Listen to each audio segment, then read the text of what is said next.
সকল মৎস্য খামারি ভাইয়ারা আসসালামু আলাইকুম। আশা করি আল্লাহর রহমতে সকলেই ভালো আছেন। আজকে আমি আলোচনা করব 2024 সালের নতুন বছরের থাই পাঙ্গাস মাছের সম্পর্কে।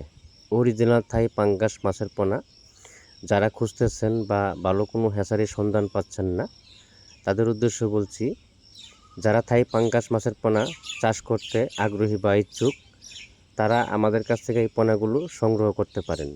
আমরা সারা বাংলাদেশে হোম ডেলিভারির মাধ্যমে পৌঁছে দিচ্ছি। আপনারা আমাদের কাছ থেকে সরাসরি এসেও দেখে শুনে তারপরে নিয়ে যেতে পারবেন। অবশ্যই যেখান থেকেই যে কোনো ধরনের মাছের পোনা ক্রয় করবেন, ভালো মন্দ দেখে শুনে তারপরে এই মাছের পোনাগুলো ক্রয় করবেন। থাই পাঙ্গাস মাছের পোনা প্রতি শতকে 200 থেকে 250 পিস দেওয়া যায় মিশ্রভাবে চাষ করলে। আর যদি এককভাবে চাষ করেন তাহলে প্রতি শতকে 400 থেকে 500 পিস দিতে পারবেন।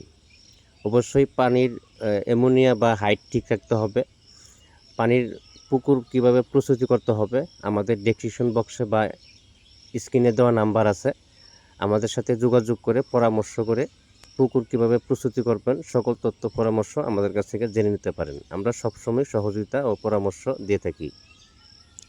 অবশ্যই সবসময় মাছের পোনা ক্রয় করার আগে যেটা বড় ব্রড মাছের যে পোনাগুলো আছে এই পোনাগুলো ক্রয় করার চেষ্টা করবেন। যেটা আপনার ফার্স্ট গ্রেডিংয়ের মাছের পোনা, এই মাছের পোনাগুলো ক্রয় করার চেষ্টা করবেন। তাহলে যে জায়গায় সময় লাগবে 4 মাস বা 5 মাস, সেই জায়গায় আপনি 3 মাস 3.5 মাসের ভিতরে কালচার কমপ্লিট করতে পারবেন।